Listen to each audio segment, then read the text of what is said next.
In this video, we'll learn how to edit colors with the Hue Saturation Adjustment layer in Photoshop.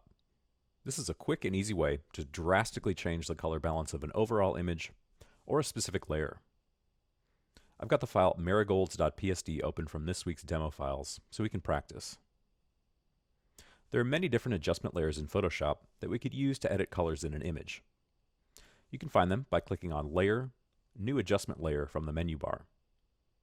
Some options here include color balance, selective color, and hue saturation. We'll look specifically at hue saturation, so I'll go ahead and click that to make a new adjustment layer. Just like any other adjustment layer, I'll see it in my Layers panel, and I can make adjustments through the Properties panel. If you don't see your Properties panel, you can click on Window Properties from the menu bar.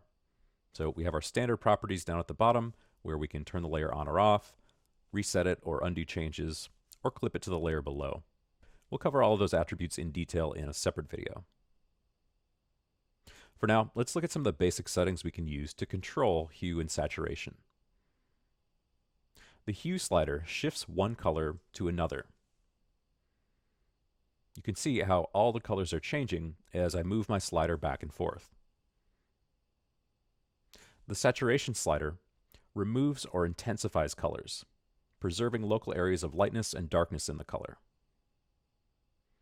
Taking the Saturation slider all the way to the left gives me a grayscale image. Taking it all the way to the right boosts the intensity of the colors.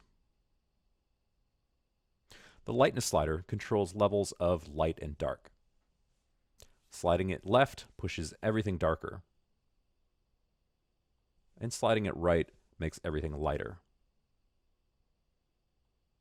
The colors that are affected by a hue saturation adjustment layer are determined in the drop-down, which by default is labeled Master. Master affects all the colors in your file. But if we'd like to target specific color ranges, we can click the drop-down and select that color. For example, greens. Now, any of our hue, saturation, or lightness edits apply only to colors that are green or similar to green. Let's say we want to change that green flower to a red one.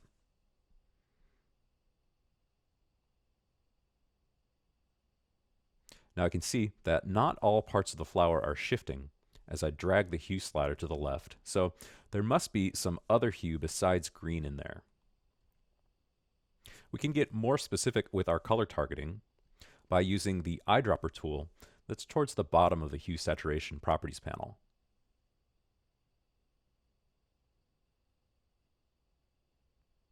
And we can widen our search to a greater range of similar hues by using the eyedropper tool with a plus icon next to it.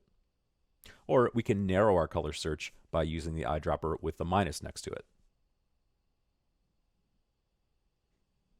Notice that as I'm making these changes, the graph at the bottom of the Hue Saturation Properties panel is changing too.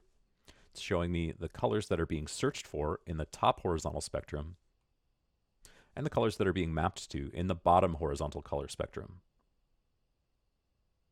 In addition to using the eyedropper tools, I can click and drag on the white triangles or the vertical bars or the middle of the bar itself to adjust how my search color is being mapped to a new hue, saturation, or lightness value. Okay, that's an overview of how to edit colors with the Hue Saturation Adjustment layers in Photoshop.